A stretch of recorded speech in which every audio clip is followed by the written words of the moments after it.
Well, it's day 26 of the 50-day video challenge. This one I'm going to talk about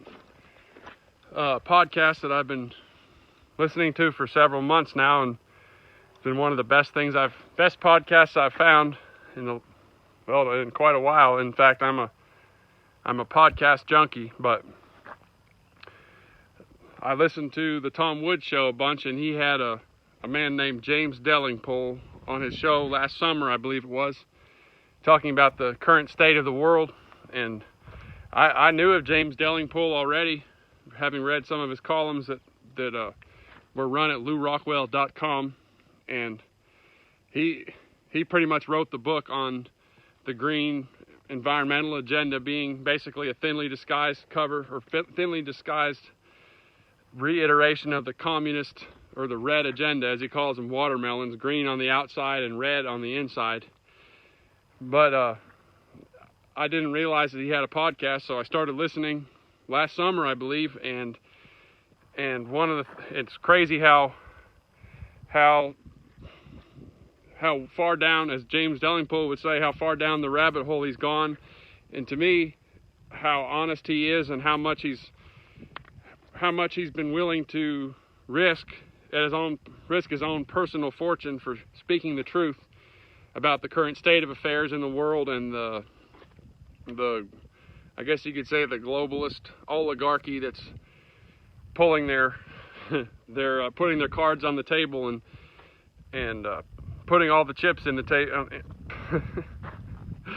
Pushing all their chips into the table and working on their worldwide takeover through what you could call medical tyranny. And I know this is mostly a lighthearted series of videos, but I believe in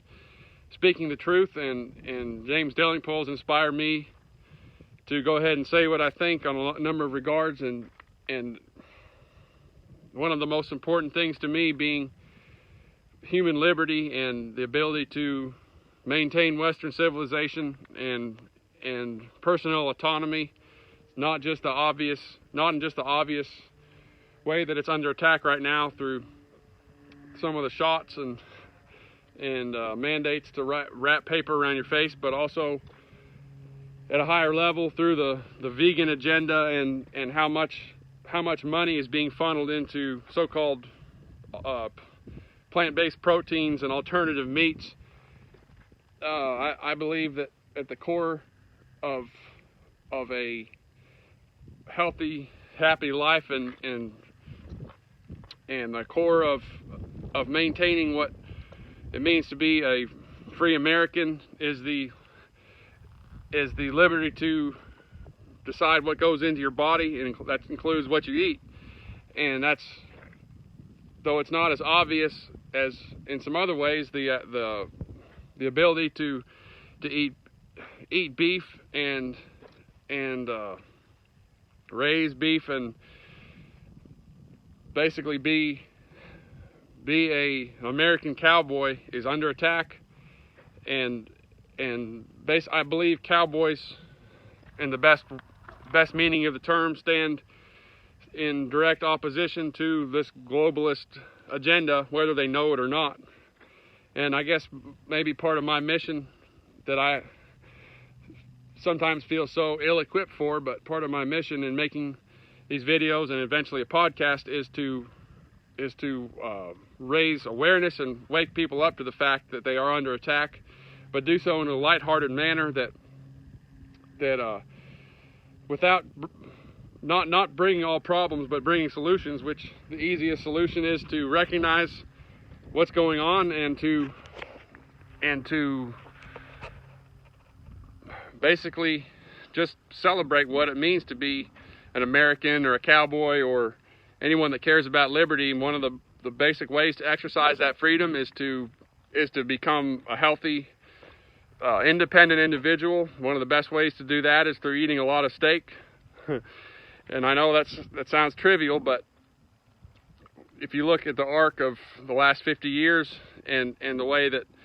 the food pyramid has changed so many lives for the worse, and the people that fund this whole the whole vegan agenda and fund the attempt to classify cattle as a climate hazard, and basically all the Club of Rome drinking club fuckers, if you want to put it that way, that are also funded by global central banks and are also running this medical scam. So that it's hard to put it all into words, and I'll get better at this and saying what I mean. But going back to my original subject, I believe James Delingpole is very, very good at talking about all this in a lighthearted manner and almost to some extent some gallows humor. But I love the way I love his sense of humor, and I love his grasp of what really is at stake, and his grasp of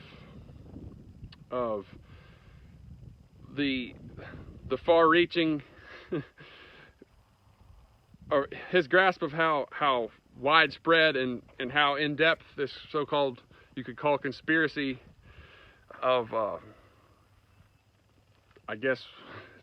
I'm at a loss for words now, but this Malthusian oligarchy is. And Thomas Malthus was, I believe, in the 1850s sometime, and his theory was that there was not enough resources on this planet to sustain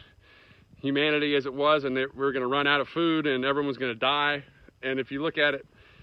some of the movers and shakers at Davos and the Bill Gates crowd, and they seem to buy into a lot of that type of thinking. So it's my goal, Chris Ryland Jr., standing here in 2021, to sound the alarm and get as many people as I can to recognize this problem and to, in a lighthearted way, go ahead and beat them and expose these criminals and plotters for what they are. And I believe that one of the ways that we'll beat them is through celebrating the American cowboy in the spirit of individual liberty, freedom, and eating beef, playing music, shaking hands, doing all the things that they've tried to shut down for the last 2 years, and all these ferret-faced little bureaucrats that what seems to be under attack by them is just the ability to live as a free human being. So if you understand how I'm thinking and can get what I'm attempting to say, then I believe that you would really enjoy James Delingpole's show. I believe it's called the Delingpod, Delingpod, Delingpod, and it's on all the podcast platforms. I support him on Patreon. He's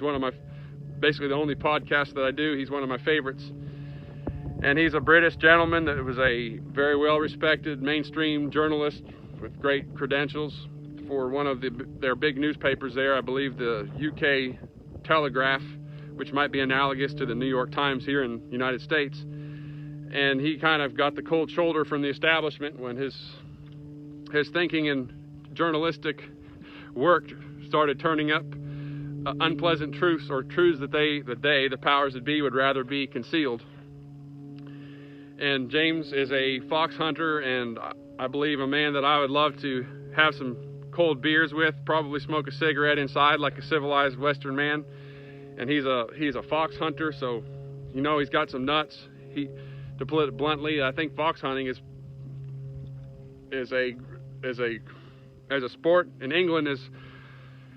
as close as you can get to being a cowboy as they have over there. And I share his love for Russian literature and literature in general, and I believe that one day I'll get to meet him and shake his hand and thank him for the inspiration and for standing up for the truth. So that's all I'm going to say for the time being, and I bet I'll figure out a better way to say this in future videos.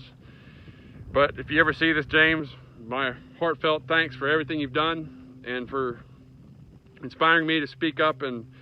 not be scared of these sorry bastards that are trying to ruin Western civilization as we know it. Anyway, my arm's getting tired from holding up this camera, and so I'm going to call that for today. And thanks for watching, and I'll be back tomorrow. Adios.